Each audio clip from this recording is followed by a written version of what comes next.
Shalom, shalom à tous, soyez bénis, je suis Pasteur Armel et j'ai le plaisir de vous retrouver sur notre espace de Une réponse à propos. Et je bénis le Seigneur pour ce temps magnifique en ce printemps 2020 et pour la grâce qu'il nous fait d'être en bonne santé. Donc je veux croire que vous êtes en bonne santé chez vous. Et pour ceux qui sont souffrants, je prie que la main puissante de l'Éternel vous relève au nom puissant de Jésus. Aujourd'hui, dans le cadre de notre échange d'une réponse à propos, nous allons parler de créer un environnement sain. Donc, nous sommes toujours dans ce temps de confinement. Dieu nous fait grâce parce qu'il nous aide à nous adapter à ce temps de confinement. Comme nous le savons tous pratiquement sur la surface de la Terre, pratiquement tout le monde est confiné. Et c'est une situation qui est inédite. On ne s'est pas préparé en fait au confinement puisqu'on ne s'y attendait pas. Donc du coup, on est amené à être confronté à une situation à laquelle des fois on ne sait pas comment forcément réagir. Mais nous devons apprendre à nous adapter. Je crois que Dieu nous aide à cela. Et c'est cela mon encouragement aujourd'hui. Je vais vous donner quelques idées, mais c'est pas exhaustif. Vous avez votre façon de faire. Et ensemble, on va se fortifier pour pouvoir sortir de façon agréable de ce confinement. Donc, dans mes deux précédents posts, j'ai parlé de réagir aux violences conjugales et de reconnaître surtout les signaux de violence conjugale parce que durant ce temps de confinement, les statistiques montrent que les violences dans les maisons ont augmenté. Donc, comme on est les uns sur les autres, c'est pas simple, c'est pas évident. Donc, même si on avait un hectare de terrain chez nous, on se sent confiné. Mais vraiment confiné dans nos émotions, parce que c'est pas le corps seulement qui est confiné. On est confiné dans nos émotions dans le sens où on avait l'habitude de partir et de revenir librement, de faire comme on voulait. Donc même si aujourd'hui on a de l'espace chez nous, dans disons une grande cour ou un grand balcon, on se sent confiné de telle sorte que ça peut créer des frustrations et donc des conflits dans les différentes relations. Donc d'où créer un bon environnement, en fait un environnement sain durant ce temps de confinement-là. Nous devons apprendre à nous comprendre et à nous aider pour que notre confinement puisse très très bien se passer par la grâce de Dieu. Donc premièrement, il faut apprendre à gérer les conflits qui peuvent arriver, à gérer les petits désaccords qui peuvent arriver. Il faut accepter qu'on peut être on peut et on doit être d'accord sur un désaccord, c'est-à-dire que tu as ton point de vue, j'ai mon point de vue. On n'est pas sur la même lignée donc, par rapport à ce sujet en particulier, mais j'accepte que toi et moi, nous ne soyons pas d'accord sur le sujet.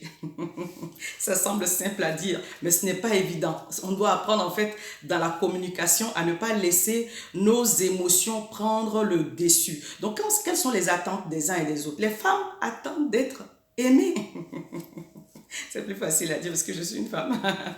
Les femmes attendent d'avoir des manifestations d'affection et les hommes exigent le respect. Alléluia.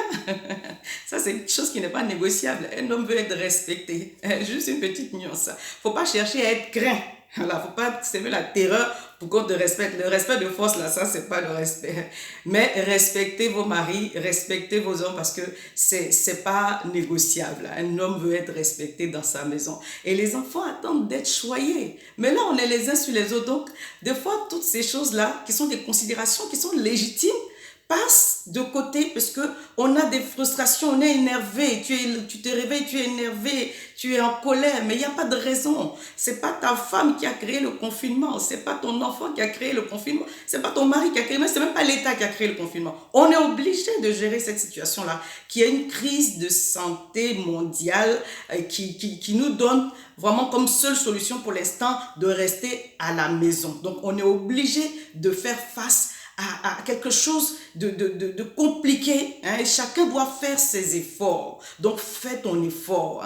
Fais ton effort. Que chacun fasse son effort de son côté. Et je pense qu'avec la compréhension des uns et des autres, on peut traverser ce confinement-là avec de la sagesse, avec de l'amour et surtout avec de la bonne humeur. Donc, travaillons vraiment à créer un environnement sain pour ceux qui savent, qui ont des passions communes avec leur conjoint. C'est très bien. Moi, je n'ai pas trop de jeux de société chez moi. De temps en temps, je fais des baccalauréats avec les enfants. Mais si vous avez des jeux à faire ensemble, faites.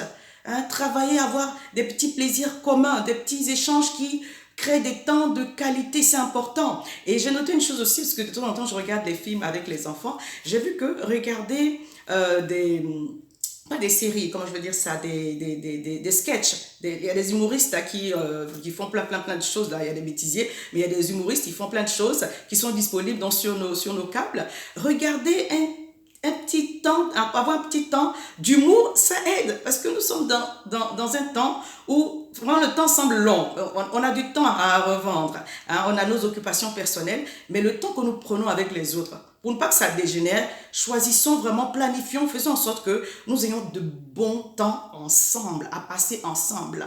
Hein, regardons des choses qui sont constructives, des documentaires la dernière fois, je regardais quelque chose sur lui, pasteur, qui m'a instruit, mais vraiment à un certain niveau, sur la recherche de certains vaccins.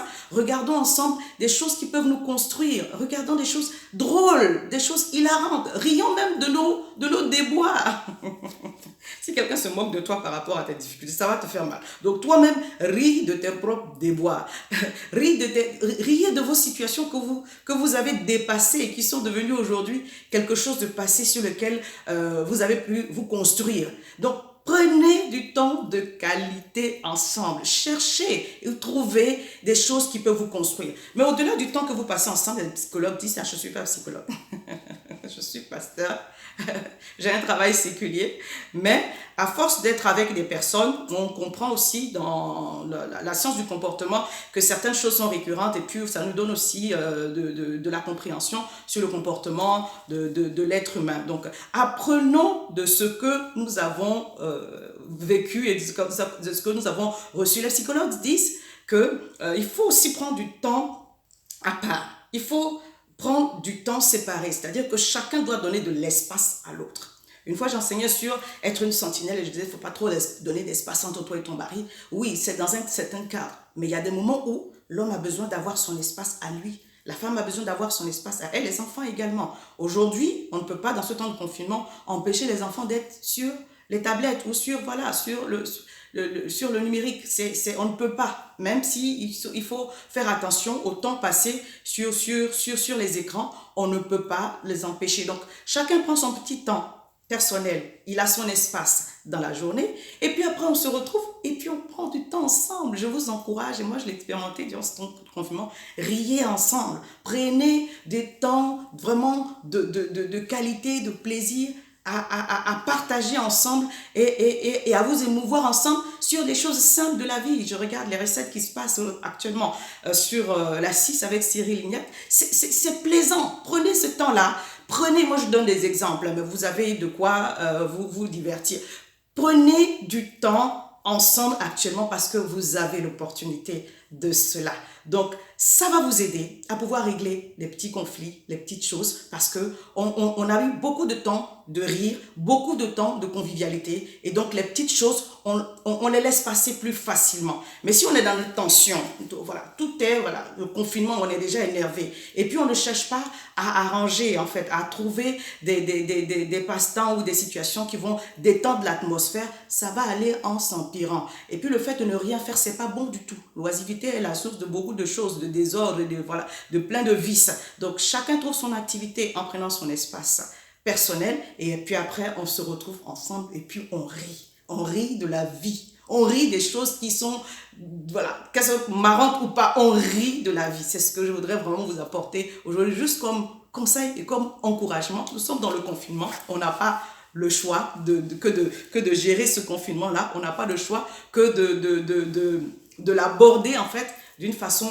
positive. Donc c'est pour ma part une des façons pour nous de pouvoir gérer cette situation. Moi j'aime l'écriture et Dieu me fait grâce en ce moment. J'avais 2 projets dans l'année, donc j'ai fini un des projets, je suis sur l'écriture d'un deuxième livre. Je ne fais pas des gros livres, hein. Je suis dans, on va dire, une centaine de pages en moyenne par livre, et je bénis le Seigneur parce que actuellement je me sens inspirée, donc je continue à écrire le temps que le confinement se finisse. Chacun a son hobby en particulier, travailler à toutes ces choses-là. C'est le temps de se construire personnellement. Comme je vous disais précédemment, cherchez la face de Dieu. Cherchez aussi tout ce qui peut être dans la construction de votre personne et des relations que vous avez à bâtir. Votre mari a besoin d'être respecté. Votre femme a besoin d'être aimée, vraiment aimée.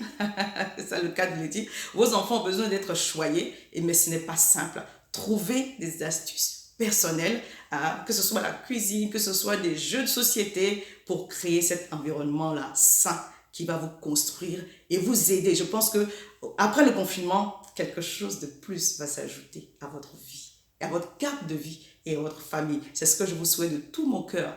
Je vous souhaite d'être bénis là où vous vous trouvez et que le confinement nous rende meilleurs par la grâce de Dieu, que le confinement nous bonifie encore davantage, qu'au travers de cette situation difficile-là, quelque chose de bon puisse ressortir de chaque vie. Que Dieu vous bénisse abondamment. J'ai le plaisir à partager ces quelques paroles avec vous et je vous aime du fond de mon cœur. Moi-même, je ris de mes déboires. Donc, que le Seigneur nous aide à avancer par la grâce de Dieu. Parce que c'est quand on est guéri qu'on peut rire de ses déboires et puis construire derrière. Parce qu'il faut se reconstruire ou se construire ou se reconstruire ou s'établir ou se rétablir. Et on le fait tous avec la grâce de l'Éternel. Que Dieu nous bénisse. Restez en bonne santé. Que la grâce de Dieu recouvre toutes vos maisons au nom puissant de Jésus. Shalom, shalom, shalom.